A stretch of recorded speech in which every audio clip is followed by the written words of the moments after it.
you've got a microphone, you've got two microphones. I mean, I don't know how you want to proceed. I mean, do you want to speak? I mean, Dan, you want to speak just, well, you have 3 minutes, kind of, just on the top of your head, and then let's get a conversation going. Go. Okay, hi everyone, I hope you can hear me okay, and thanks for those really impressive and inspiring presentations we've just heard, and thanks to Insights North East for organising this. Just to say who I am, I'm Dan Jackson, I'm the Director of Policy, Involvement and Stakeholder Affairs for NHS North East and North Cumbria Integrated Care Board, which is the latest NHS bureaucracy since our last reorganisation. We do it every 10 years or so. Our chairman, Sir Liam Donaldson, can remember the 1974 reorganisation. But we now have a single integrated care board as the main NHS commissioning body, and we think that should help with some of those points of coordination that were made earlier, because we very much see the opportunity of the formation of the combined authority to get at some of the underlying social and economic determinants of health that the North East has struggled with for decades, best part of a century, in fact, I'd argue, that we in the NHS see the outcomes of on a day-to-day basis. So we've got some particular advantages that we want to bring to bear. One of the objectives placed on integrated care boards is to contribute to the social and economic development of the region in which we work, and we want to work in partnership with our public sector and voluntary sector partners to deliver that. We have a health economy in the North East that's worth about £7 billion a year, and the challenge we face is sometimes described as making the leftward shift, which I'm sure Tom may refer to, but much of that health funding is tied up in treating illness, avoidable illness in much of the time. So how can we invest more effectively in preventative measures, or invest in sort of grassroots activity of the type we've heard about this afternoon that can prevent people from becoming sick and debilitated over time? So we'd be keen to have those conversations. And as part of that, we've invested about £13 million a year in what we're calling the Healthier and Fairer programme, which is multifaceted. There isn't one, we're discussing with academic colleagues before, you know, we often ask the question, if you were to invest in one thing, what would it be? Well, it's never really as simple as that. There's a range of measures we can take. And I was really struck by the presentation on the real living wage, and you'll really pleased to see NHS trusts, who are typically the largest employer in any locality in the North East, signing up to becoming living wage employers, because we think the economic contribution that the NHS can make is really significant and probably underpowered a bit at the moment, and we as an ICB want to make sure more of that starts to happen more systematically across our region. You know, in terms of our employment, the employment we make, the investment we make in local supply chains, that foundational economy that we touched on earlier, really playing our part in that work that's underway now. And then finally, as part of that work, we've already engaged with IPPR North to explore, well, what might be the basis for a work and health strategy, because much of the health difficulties that we face are a result of the underperforming economic base in many respects of the North East. So what might the ingredients of a work and health strategy for the North East and North Cumbria look like for us? So we brought in IPPR North to help us, because they've been leading commissions on prosperity across the country. And it was basically 3 key areas that we explored that we might get into a bit further. First, seize the opportunity of devolution. The North East has basically never had a single political institution, not for 1,000 years, arguably. And now we will have from May, that we want to get behind and support and collaborate with. Secondly, promote the principles of good work, well-paid work, work that you get the living wage for, but also how we can support employers to support those who struggle to stay in work sometimes, because the challenge of economic inactivity is growing in our region. And finally, how do we best integrate frontline services? If we talk to some of our GP colleagues, for example, who see some of these issues, well, see them all the time on a day-to-day basis, how are they best supported? And we've got programs like our Deep End Practice Network, additional support, training and resources for those GP practices who work in some of our most deprived communities. What innovative work are they doing to integrate with the voluntary sector in particular? We've often got the greatest reach into our community. So don't presume that we as public sector professionals have got all the answers. Far from it, and we've heard some great examples this afternoon. Thank you. Amy, Durham, regeneration. Thank you, and good afternoon, everybody. So I'm Amy Harhoff. I'm the Executive Director for Economy at Durham County Council, but also working as part of the North East Regional Devolution Deal. And I suppose just a general reflection, it was a really interesting set of complementary topics this afternoon, and I think what I took from it is all in their own way are grappling with the theme of how do we connect people into opportunities, whether that's the basic opportunities and rights like having a healthy meal every day, or whether that's about how do we connect our workforce into higher skilled occupations from innovation districts. And I think that is a challenge that we all deal with across the North East. And I think, Will, you touched in your presentation about the almost what feels like a disconnect from the North East with the wider opportunities in the UK, and it's true that our aggregate statistics are quite stark, but I think just to acknowledge it's more complicated than that. The North East is the size of a small country when you take the total of what we call the North East and the Tees Valley as one place.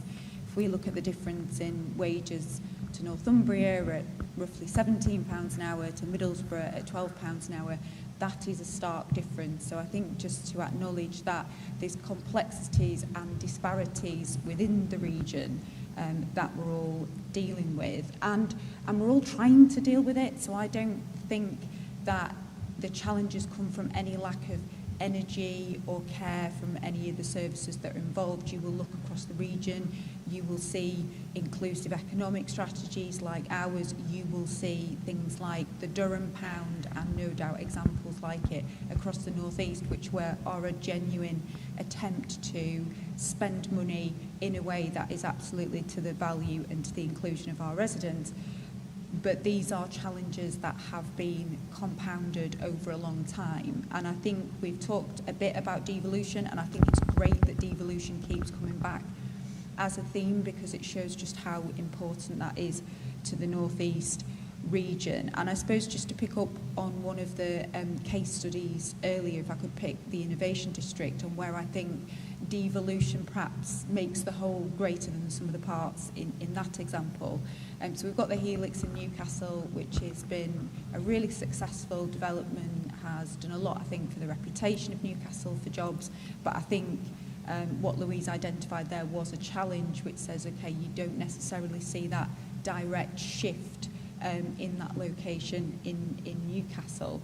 But I think there's a question there about, I suppose it raises a couple of questions. One, I think, is a question of scale, because whilst the Helix is a fantastic development, when you look at innovation districts as a concept and the kind of born out of the American model, and much, much greater in scale. So I think our exam question is, how does the Helix Innovation District work with the North East Technology Park Innovation District in Sedgefield, work with similar sites in Northumberland to create a much greater offer for our region? Yes, around some specialist capabilities, but not only specialist capabilities, and attract larger companies to the region. I also think there is a collective challenge that comes from today, and again, it comes out of the Innovation District example, but it's a challenge for all of us, which is about how do institutions wrap around to be a genuine ecosystem. So in the Innovation District example, what's the role of the universities to support spin-outs, to create research-intensive activity there?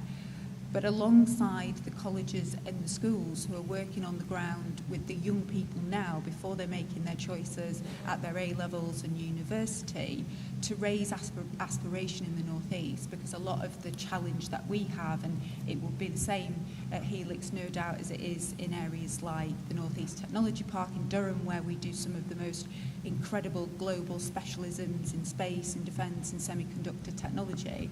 But our challenge is always how do we educate our young people on the opportunities and the aspiration in the North East. So I think there's a great opportunity on the horizon, And I think finally I would just say, in acknowledging some of the, I guess, more root challenges that we've got around some of the lower wages, around child poverty, I think it's absolutely right, and agree with the panel that we can't lose at the core of this is the need for those middle tiers of jobs that come down the supply chain, but that we've got to have the programmes that genuinely work intensively. And we saw the example from the Zone West project, brilliant outcomes, but a really intensive programme with 71 children. I think it is our acknowledging that a lot of the work that we've got to do in the North East to really support people who are struggling the most is very, very intensive and is very, very targeted. Thank you. I spent 9 years of my life as a director of the Satellite Applications Catapult. And the North East and Durham, of course, was an area where we were hopeful, and I'm not sure there's been any follow-through since I left, but follow-through that we might get a kind of space cluster in the North East. But there we are, to be continued. But look, you know, there's lots of kind of bits of Lego around, I always feel, when I think about the North East, but no, it doesn't quite kind of go. Last but not least, Tom. Thank you. And the benefit of going last is that Dan and Amy have already said all the excellent things. But just to add a couple of points. So I'm Tom Hall. I'm the Director of Public Health for South Tyneside. So I've very much been listening today with a huge amount of interest, but looking at things through that kind of public health lens, but also with my local government hat on as well, which I think is important in the context of where we're looking for additional investment opportunities. More generally, I just want to say it's excellent that we have sessions like this around evidence-based policy, and I think it's the kind of space that we need to spend more time in debating these kind of opportunities and looking at how we can genuinely take actionable evidence and put it into practice, because in many respects today you've made it really easy. I think you've pointed out some, in many respects, no-brainers. You know, why shouldn't we be looking at auto-enrollment for free school meals? Why shouldn't we be looking at free school meal expansion? I guess the question really is about, well, how do we make this happen? And when I'm looking at things through my local government lens, you know, I guess somebody said earlier on, paucity of money isn't an excuse, but it's really, really challenging. It remains really, really challenging. South Tyneside Council, since 2010, has lost half of its government grant. Over 50% of its government grant has been cut. Local government has been one of the hardest cut departments since 2010. And given the restructuring of finance within local government and shifting of priorities within that limited resource, we now spend over 70% of our budget in South Tyneside on children and adult social care. We respond to the need. We respond to the need that's in front of us, which makes it very difficult to get further upstream and think about that preventative activity. But that said, we should be really trying to look at how we could do this across systems. I think a comment was made about where's devolution in this space, and actually we are looking particularly for the North East Mayoral Combined Authority where the opportunities are for public sector reform, public sector innovation. Can we do things differently, hand in glove with our NHS partners, with police, fire, rescue? There are opportunities because we have to look at how we can pool our resources more effectively so we can look at these kind of innovative policy areas. There were a number of kind of common themes for me today that kind of struck me from all four of the presentations, really, is that a lack of voice, a lack of agency can really heavily impact on our communities of greatest need. And sometimes we compound that by actually quite stigmatizing solutions. You know, I think free school meals is the shiniest example of that. That if you're eligible for a free school meal, it's almost like walking around with a badge on you saying low income, not enough resources in my house. That is hugely damaging to children and young people. And I know there is a breadth of work, again linked to the Child Poverty Commission work around poverty-proofing the school day. There's actually work within the NHS around trying to poverty-proof the NHS. That we need to be looking at trying to build agency and reduce stigma when it comes to supporting those in greatest need. So I think there's a lot of exciting opportunities and things for us to consider. I was really struck by the conversations around the Helix and how we can improve inclusion through much of our regeneration work. And I was left reflecting on the fact that we can't just expect to kind of build things or regenerate things in a way that we think will work for us or even a business sector if our communities are a million miles away from that, you know. It's funny because I knew very little about the Helix development, and it looks great, but I still have no clue really what it's there for. And actually, I'm somebody who should probably know more about that. So what on earth do some of our communities believe that the Helix is about? And I think about that in some of the regeneration projects we have more local to my borough. And think about the Advanced Manufacturing Park between Sunderland and South Tyneside, a great opportunity, but we're busy building industry to support the supply chain for the car sector, gigabit technology to support battery development.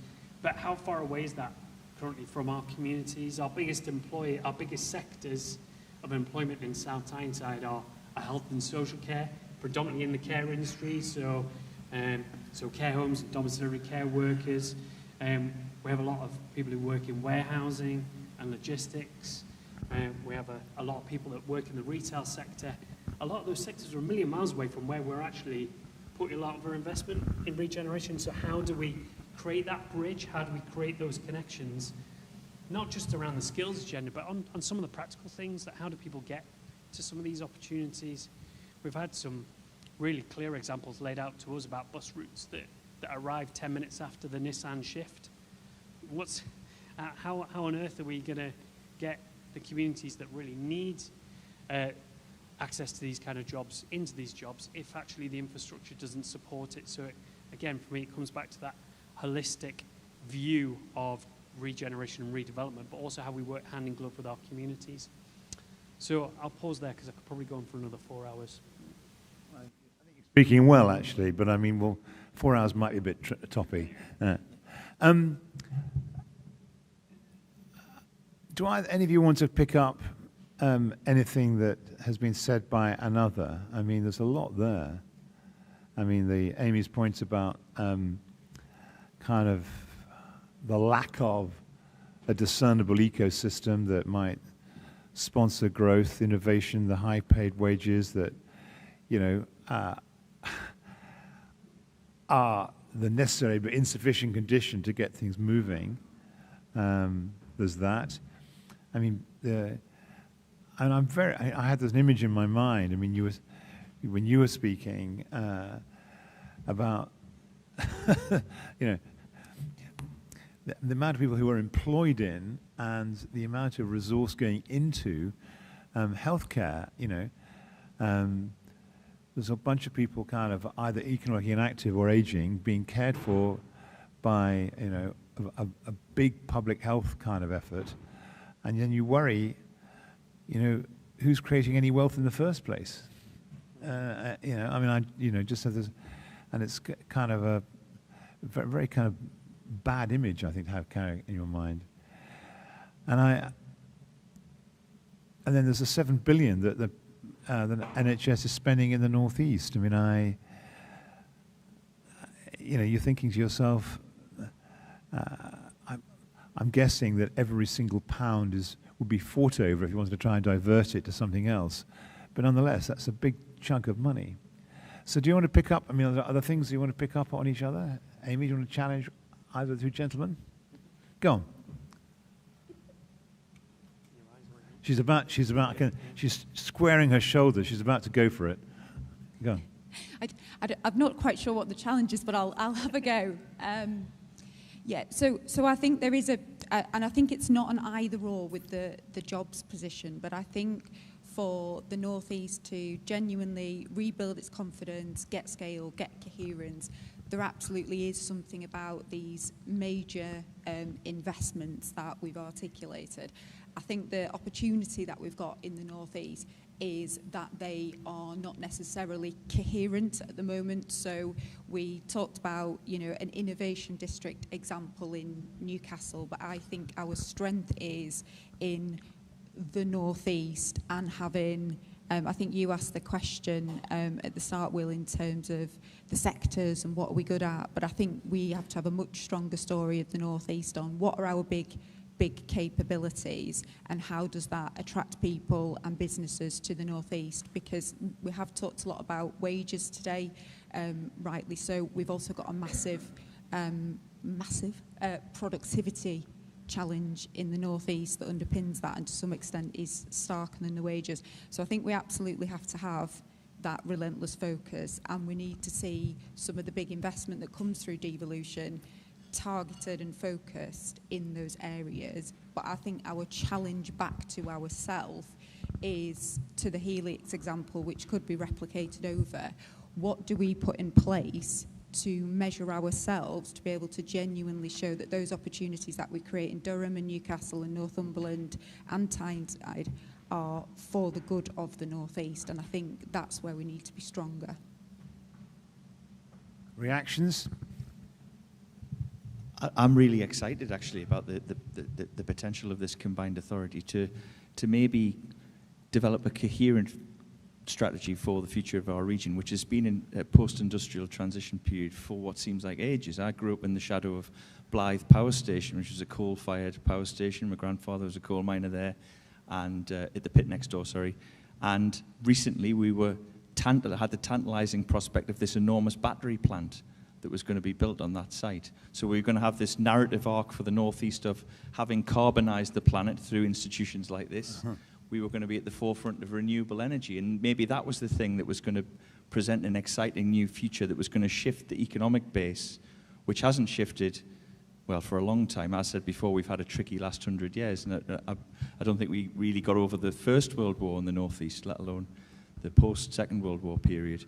So can the combined authority, can collaboration between public and private bodies that are going to be brought together through the convening power of institutions like that really make that transformational difference? I hope so, because your point, Will, about, well, where's the kind of economic growth underneath all of this that's sustaining, you know, huge investment in public services going to come from in future? So I am optimistic. I love that line, we've had a tricky 100 years in the Northeast. Yeah, it's been a tricky 100 years. It certainly has been a tricky 100. Tonight. I love that. Oh, it's been a tough 100 years. But just worth reflecting on that. I mean, unemployment was 70% in the Northeast. You know, the hunger marches, that image I painted of, you know, the way that the unemployed kind of were a feature. I mean, a feature of street corners. I mean, you know, it's an incredible story, and it's still reeling. It's still reeling. It hasn't. I mean, it's still. I mean, it's better than it was, but you know, I mean, I've got points I want to make, but I'm just interrupting you. Sorry. It's been a tricky 100 years. It's certainly been a tricky 100 years. It's a tricky 100 years, but I suppose I mentioned a couple of key points around sort of voice and agency, and I think does that work on a regional level here as well, or on a kind of devolved footprint level? Because I was thinking about another one that talks about Zone West, and thinking about social prescribing, full stop, adults and children, and thinking about how we often recognise the value in that kind of approach, but particularly from an NHS perspective, we're driven by national diktat around what our priorities should be. You know, there's a huge amount of pressure around any 4-hour waits, for example, or waiting lists for planned operations. And with all the will in the world, it's really hard to move away from what are external drivers. So with the move towards devolution, how much does that give us some of that agency back to really try and shape what are our regional priorities as well. We'll never get that in terms of the NHS, and the £7 billion will remain wrapped up in largely reactive care, and we'll spend 30 million on prevention, and we'll struggle to shift that. But can we shift the dial with more things that are under our gift in relation to devolution? Just to come back very briefly on Tom's point, it's interesting that we've got the moment of devolution, which as I've said, I'm excited about. But then so many of the most innovative practice that's happening is through almost rediscovering what you were talking about, Will, the kind of sociability, mutuality traditions of the Northeast through the voluntary sector. That's what's driving much of the change that we've seen. And I was just talking to an academic colleague last week who said, you know, Nye Bevan's vision for the foundation of the NHS was to kind of recreate on a national scale the Tredegar Medical Aid Society. He said, we're going to Tredegarise Great Britain. Well, what happened in effect, though, was Tredegar was nationalised. And a similar process happened in the Northeast. I mean, I'm the vice chair of Beamish Museum in County Durham, which represents the high watermark of the productivity of County Durham just before the First World War, when the Durham miners themselves, decades before the welfare state, had created, you know, made huge strides in sanitation, public health, education, and even decades before Lloyd George's old age pensions, they'd established the Durham Aged Miners Association to look after people, to provide social care in effect. They were doing it for themselves. So although the huge clinical gains in clinical outcomes that nationalisation brought, I sometimes wonder whether it kind of hollowed out many of the institutions of a region like ours, and we lost a bit of confidence and local capacity that we're slowly rediscovering, perhaps. Very interesting. I mean, when I come back here in April, I'm going to talk a lot about that, because that's a big area of the book I've just written. What I was thinking about, and then if there's point, by the way, if you want to join this panel, raise your hand. If there's something you want to say or intervention you want to make, please just raise your hand and we'll get a microphone to you. Is it a good point now for the rest of the panel to come and join the table? Yes, absolutely. Yeah. Those seats are there, carefully lined up. Good to see you all here in one place. Now, we've got that'll be your third intervention. So I'm... Well, I'll tell you what we're going to do. I'm definitely going to give you a go, but there's a chap behind you who wants to speak, so I'll give him first chance. And there's a lady at the back, yeah. Hi, thanks. Graham Thrower from the Institute for Economic and Social Inclusion at Sunderland University. It's, I suppose, a provocation to all the people sitting on the stage. I think any of us working in this space realise that there are an enormous number of hyperlocal institutions doing incredible work with precarious communities. We're all trying to innovate our social infrastructure, to collaborate in different ways, to think about how we might do service delivery in a more joined up way. We're endlessly trying to innovate to do more with less money.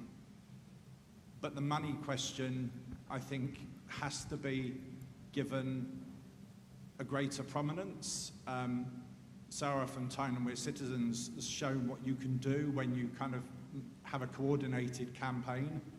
But is there really enough campaign about increasing the tax take and using it to help fund a fairer, more progressive society? Because when you see the fact that the government is stating that due to an underspend, there is a greater likelihood that they could do a tax giveaway in spring, that creates barely a ripple in the national or regional or local media.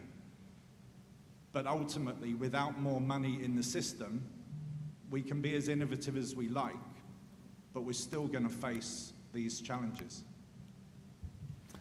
Yeah, I entirely agree with that. But the just at the back there, raise your hand. Yeah.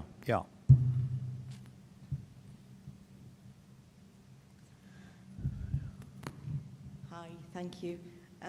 First of all, absolutely great presentations, especially from Sarah and Professor Liz Todd and HealthWorks. Great stuff that's going on at grassroots level.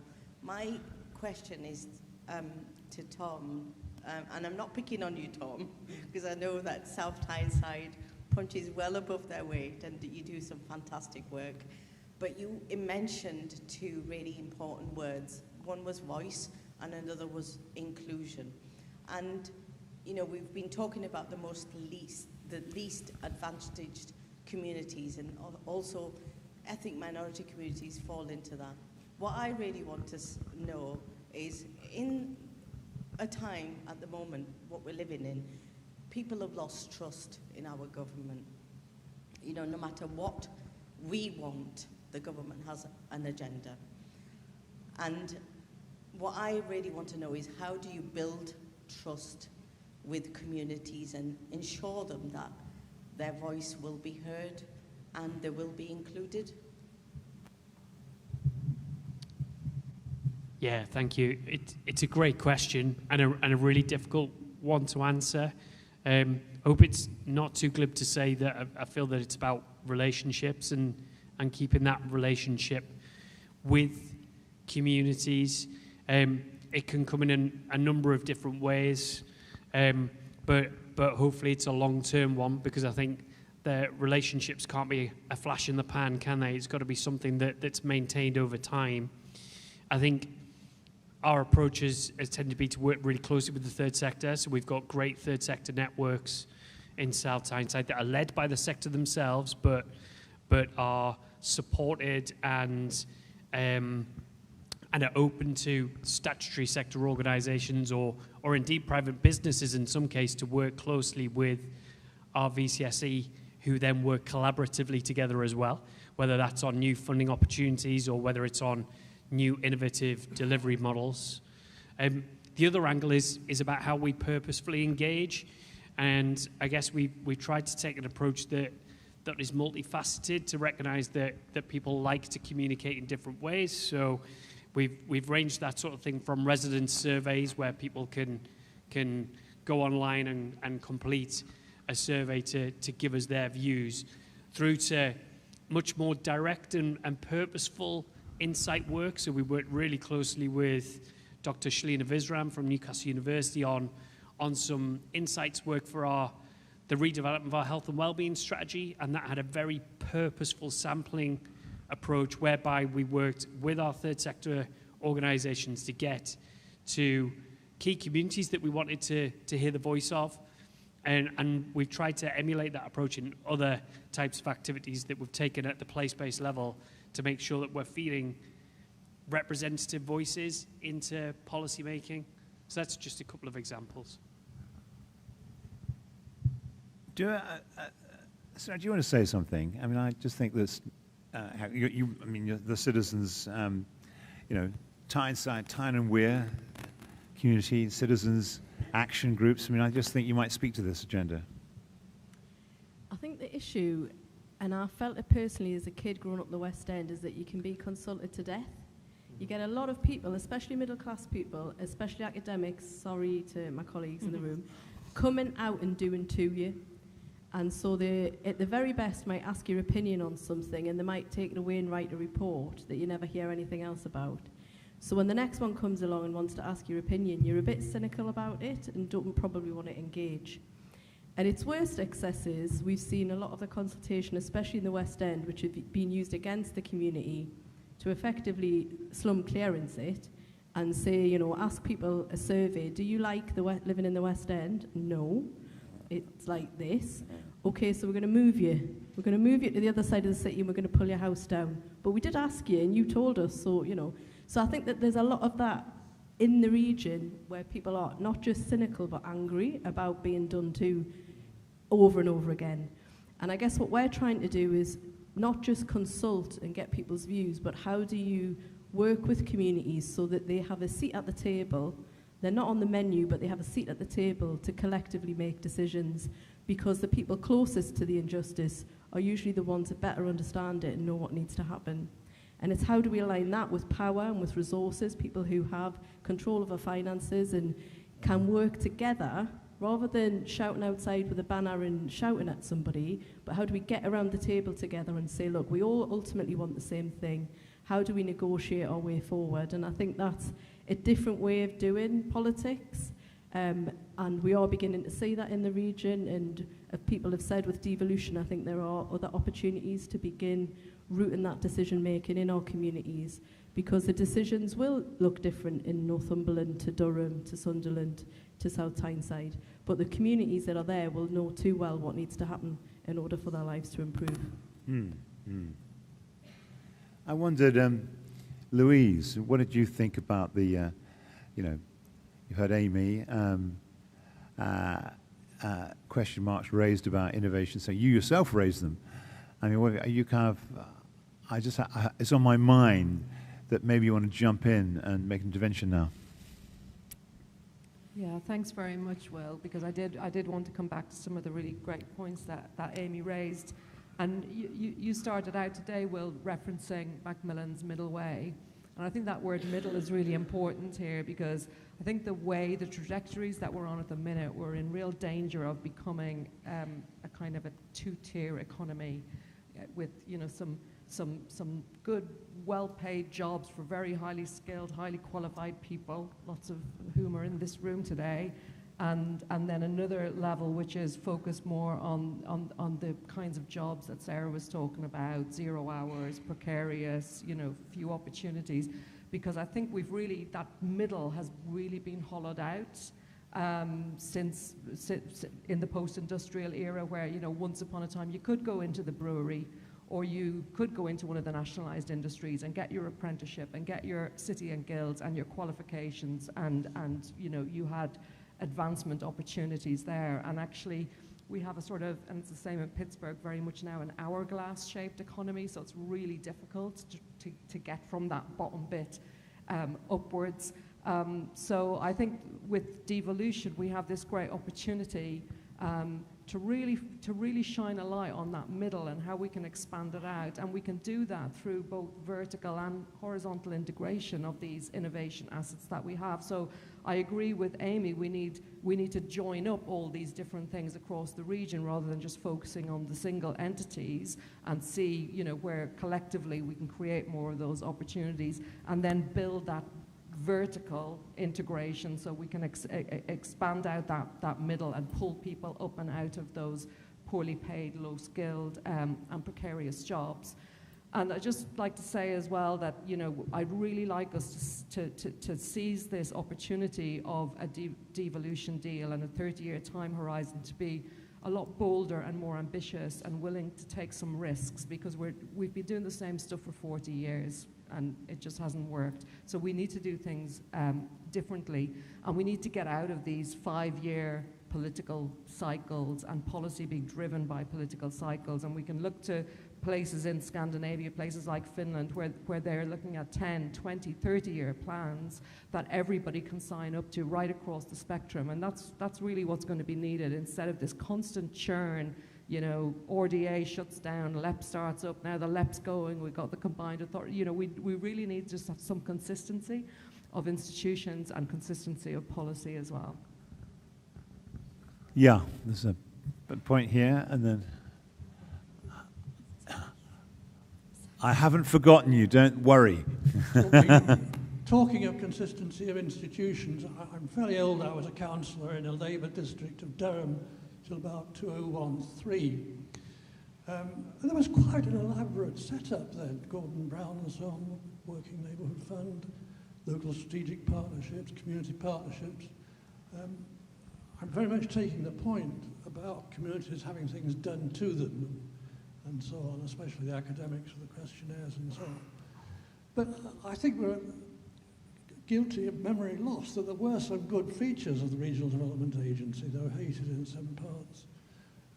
In County Durham, they did salvage action area partnerships, which try and act as a bridge between a very big unitary and fairly small parishes like my own. The links do still exist. I'd like to ask Amy whether her knowledge of the Durham system of 14 action area partnerships do answer any of the questions from the West End about continuing links that can be used. Thank you.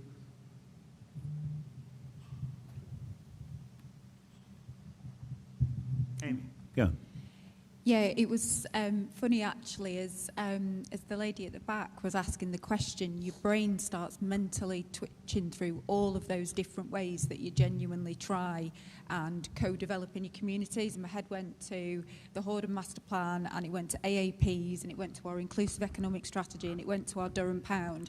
And even in my own mind thought, goodness, this isn't a particular, whilst the intent is absolutely there amongst institutions, even to get across what we're trying to do in terms of co-development can be incredibly complex, because we always do something slightly different depending on the issue. So if I was redeveloping the West End, it's a very different type of consultation to a person who maybe moved out of their home, which regardless of whether it's in need of regeneration is their home and their palace, versus how I would communicate, you know, broad strategic opportunities at the Helix. So I think there is just a general acknowledgement of a challenge for all of us in how do you make something that's very, very complicated, very, very simple as a concept. I think there have been some national successes of that, and I think probably the Wigan deal and areas like that landed it really, really well.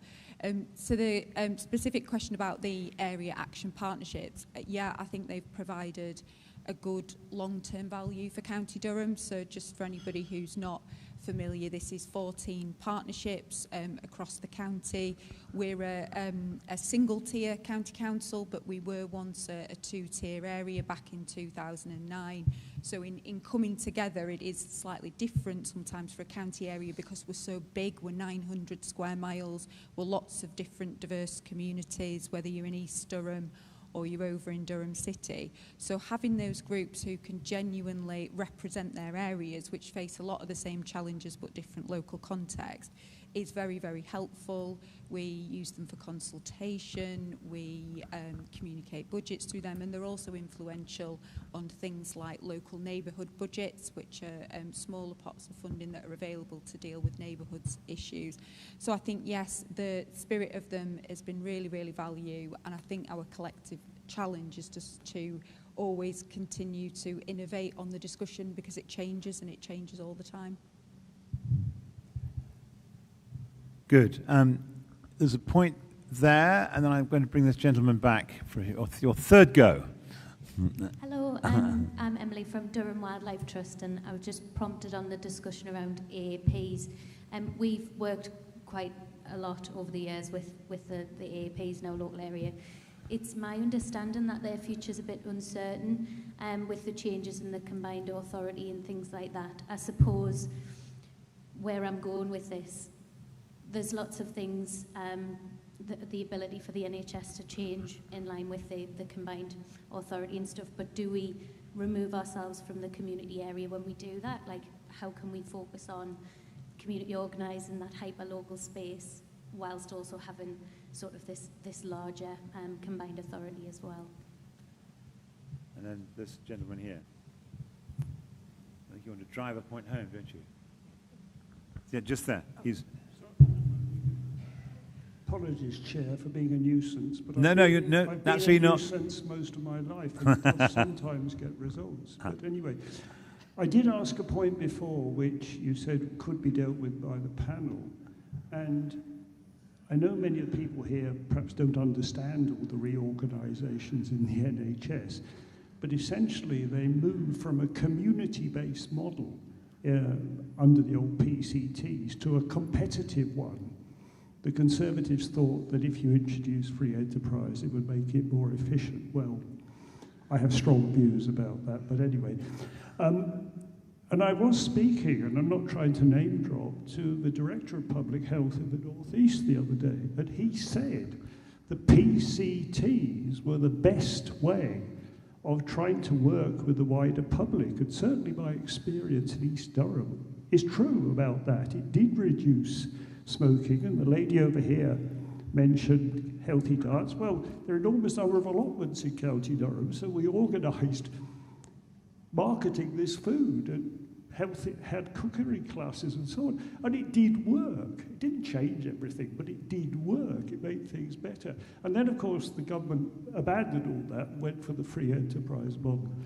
And I still talk to people in the NHS, because I'm a lay member still, and the ICB seems to be a top-down approach. So I really want you to go back to the community-based approach you used to have. That's essentially what I'm saying. And don't abolish the APs, please. I was chair of one, and they are very good. Well, what reactions to that? What about the Zone West before we come to... I think it was the question earlier was about funding, wasn't it? And Yeah. how are the community charities still funded? And it is an amalgamation of funding from the local PCNs, from education, from the local authority. So I can't speak to all the different contracts within HealthWorks, but certainly it is targeted intervention that we've tended for, that's gone up for Zone West. It's very much trying to bring together health and education and social care, and asking them all to put their hands in their pockets to bring together an integrated model, both of delivery but also of funding. And Dan, I mean, and Dan and Tom, I mean, you know, challenge about organisation of health there. How are you going to respond? Well, the organisation of decisions about that are taken elsewhere, of course, but I think what we've strived to ensure through the transition to this new NHS structure is that we have the advantages of system-wide regional working that we probably felt the absence of during the CCG era, the previous structural model that we had, whilst at the same time preserving the very best of place-based and neighbourhood working. I take your point that it might feel top-down during this transition period as we established a new statutory body, but we definitely want to avoid that because we know that all services are delivered locally, so we want to have the best of both worlds and ensure that we have the very strong relationships with, you may have heard the reference to PCNs, primary care networks, which are another interesting new feature of kind of neighbourhood healthcare delivery that we're very keen to support, and is often where the very best interactions, interface, integration between public services and the voluntary sector are taking place. The challenge for us is investing in that sustainably over longer term periods, because colleagues in the voluntary sector often say that the uncertainty, it can be crippling because you can't plan for the future. So that's a challenge to us that we're trying to address. How can we invest more sustainably and over a longer term in services like those? Could I have just one ask in response to that as well? That when pilots are, and then one thing always comes from about the community sector. Get your mouth close to the mic, yeah. Sorry, the pilots are never long enough. So if you only have a pilot running for 2 years, which is often the case, or even 3, the pilot's just getting started, you're just showing results, it's evidence-based results, and then the funding goes, and you keep reinventing the wheel. So a very wise man once said to me it should at least be 5 years. I'm going to say a few words, and I'm going to, to which I want the panel to respond to, but Tom, you want to say something? Yeah, just wanted to come back on this gentleman's comment quickly, because I think he made a very valid point that I think particularly in the early 2000s when PCTs were around, we did start to see a narrowing of health inequalities. And I think some of that may well have been down to the organisational structure, although I think it's probably much more likely to come down to the fact that there was a huge amount of additional investment in the NHS during that period of time. And it was also overseen by a national strategy on health inequalities, you know, and that relentless focus was the thing that started to narrow the gap. Unfortunately, since then, we've started to see that gap widen. So, yes, it may well have been down to structures supporting some of that, but I think it's much more likely to be down to the fact that we had a concerted approach to narrowing the gap around basically unacceptable health inequalities that we still see today.